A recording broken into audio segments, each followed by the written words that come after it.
From the St. Louis Public Radio Newsroom, this is The Gateway. It's Wednesday, October 1st. I'm Abby Larico. Federal dollars will help bring internet connection to rural communities across the U.S., but new guidance from the Trump administration is asking states to consider the lowest cost options. So we're not going to be looking at sort of the best quality network. We're going to be looking at the least expensive networks. A look at the latest effort to fund broadband infrastructure, coming up after this news on The Gateway.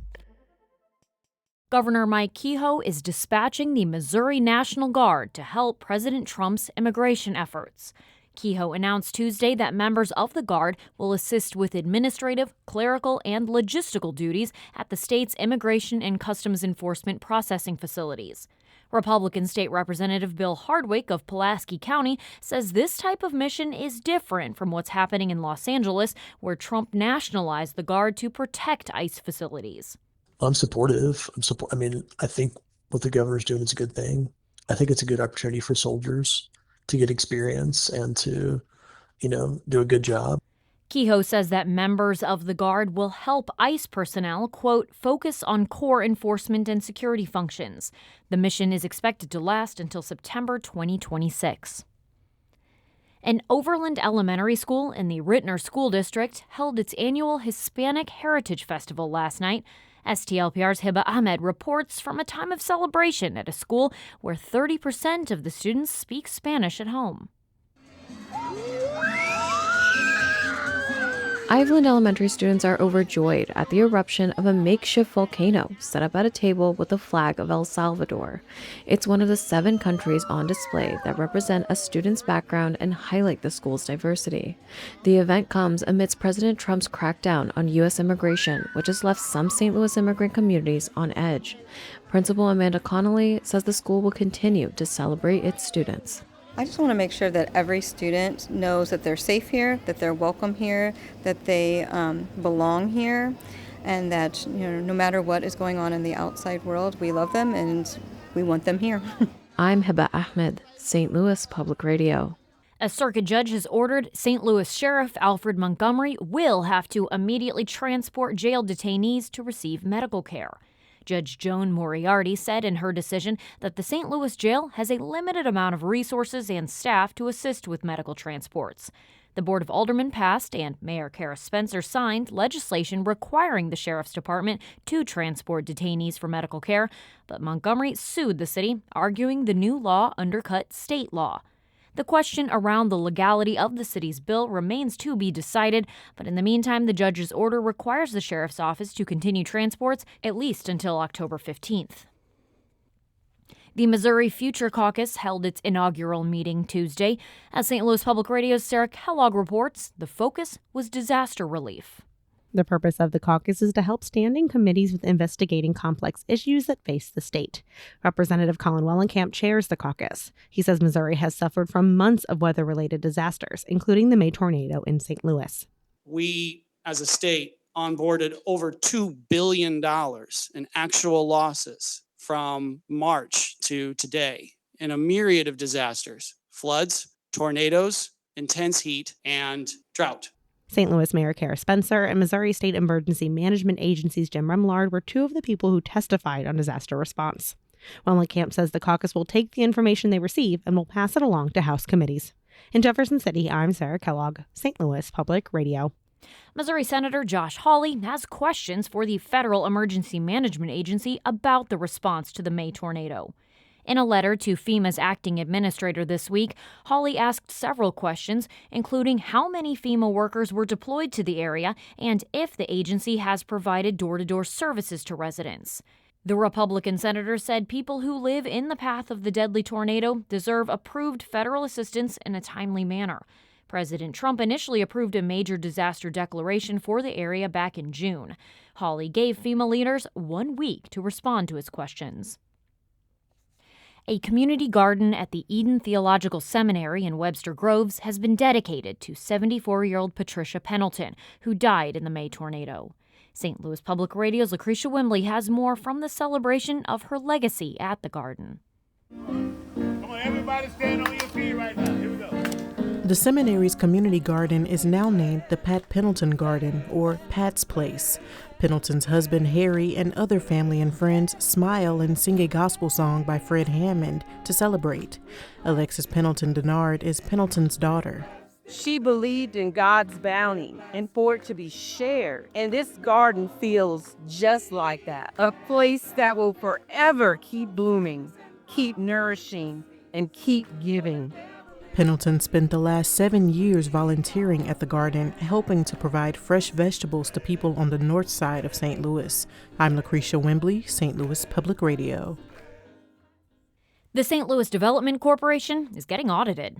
Missouri Auditor Scott Fitzpatrick announced Tuesday multiple whistleblower complaints about alleged misuse of ARPA funds spurred an investigation into the SLDC. It focused on the North St. Louis Small Business and Nonprofit Grant Program and former SLDC head Neil Richardson's severance pay, which exceeded $140,000. A St. Louis Post-Dispatch investigation found the grant program awarded money to businesses whose listed addresses were vacant lots or boarded-up buildings. The city later paused the program after it awarded more than $30 million to more than 290 businesses throughout the city. It will soon be a smoother ride ahead for cyclists on Tucker Boulevard with new bike lanes and improvements to pedestrian safety. STLPR's Chad Davis reports from Tuesday's groundbreaking on a project that promises to make the road safer for everyone traveling it. Changes include adding a two-way bike paths and high-visibility crossings. It's part of the Tucker Bike Walk Bus Project, a nearly 1-mile trail that will connect Washington and Choteau Avenues. The project is expected to be completed next spring. Chantal Incandela is communication director for TrailNet, which is working with the city on the lanes. She says the changes will keep drivers and pedestrians safe and spur economic growth. People can choose how they get around. There are a lot of studies out there that show that folks walking and biking do tend to spend a bit more money when they are out getting places. Other additions include bus stop islands and ramps that are Americans with Disabilities Act compliant. I'm Chad Davis, St. Louis Public Radio. On the same day the Major League Baseball playoffs got underway, the St. Louis Cardinals tried to instill hope for next year. The team has officially introduced Chaim Bloom as their president of baseball operations. Bloom has been with the Cardinals for the last 2 seasons in an advisory position. He now takes over for John Mozeliak in the top operations role. Bloom says he knows the Cardinals have high expectations that haven't been met in the last few seasons. We are not where we need to be, we are not where our fans expect us to be, and we are not where we expect ourselves to be. Our goal is to field a team every year that can compete for this division and for a World Series championship. The team last made the playoffs in 2022. Fans showed their frustration this year by not coming to Busch Stadium. The Cardinals finished 19th in MLB average attendance, drawing their fewest fans since 1995.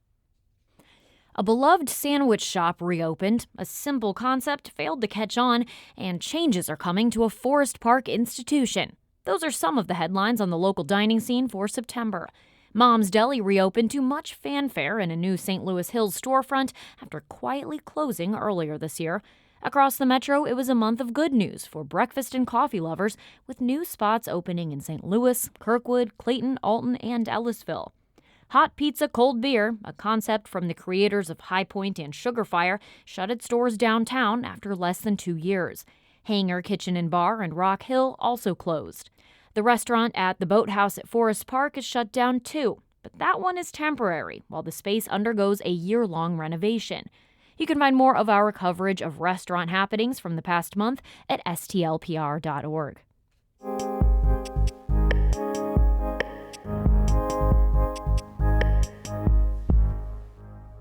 A lot of rural communities still aren't connected to the internet. That's despite decades of efforts to reach underserved areas. States were close to putting millions of dollars for broadband to use earlier this year. Then the Trump administration put out new guidance. Harvest Public Media's Anna Pope reports on what that means for the latest effort to get more Americans online. I'm in the small town of Antlers, Oklahoma. Hello. Hi, I'm here to meet Chris. Okay. Chris Bailey works here at the Oklahoma State University Extension Office in Pushmataha County. So, Southeast Oklahoma, we are very rural. We have small communities, which I love. Beautiful country. We have a lot of timber industry, a lot of farming. Bailey helps connect farmers and families to educational resources. She knows a lot of people in this area don't have good internet. That includes Bailey's other office in a neighboring county. It still is not good enough for us to upgrade our phone systems to an internet-based phone, and that's what we're really needing in that office. For years, federal and state governments have been working to expand internet connection, especially in rural communities. In 2023, Congress allocated about $42 billion for states through the Broadband Equity Access and Deployment, or BEAD program. States were gearing up to start those projects, but then earlier this year, the Trump administration pressed pause. We were days from announcing where we were, and then the rules changed. That's Mike Sanders, the executive director of the Oklahoma Broadband Office. In June, when the Trump administration issued new guidance, the office had to completely revamp the state's plan. Where we had 8 to 10 months leading up to that, we had 90 days. Everything was condensed in a year's work, I kid you not, into 3 months. Oklahoma submitted its final proposals earlier this month, but several other states, including Missouri, Texas, Illinois, and Indiana, needed extensions.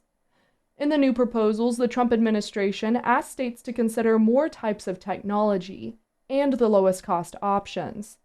Drew Gardner is with the Benton Institute for Broadband and Society, which advocates for reliable and affordable internet nationwide. So we're not going to be looking at sort of the best quality network. We're going to be looking at the least expensive networks. Fiber optic lines have been the gold standard for years. Now, satellite and fixed wireless are playing a bigger role in the state's proposals. Those technologies are cheaper to install than fiber, but some question whether they'll be as reliable and long-lasting. In Wisconsin, Gail Hike, community development specialist at the University of Wisconsin-Madison, says initially the state was looking at 93% fiber in the program.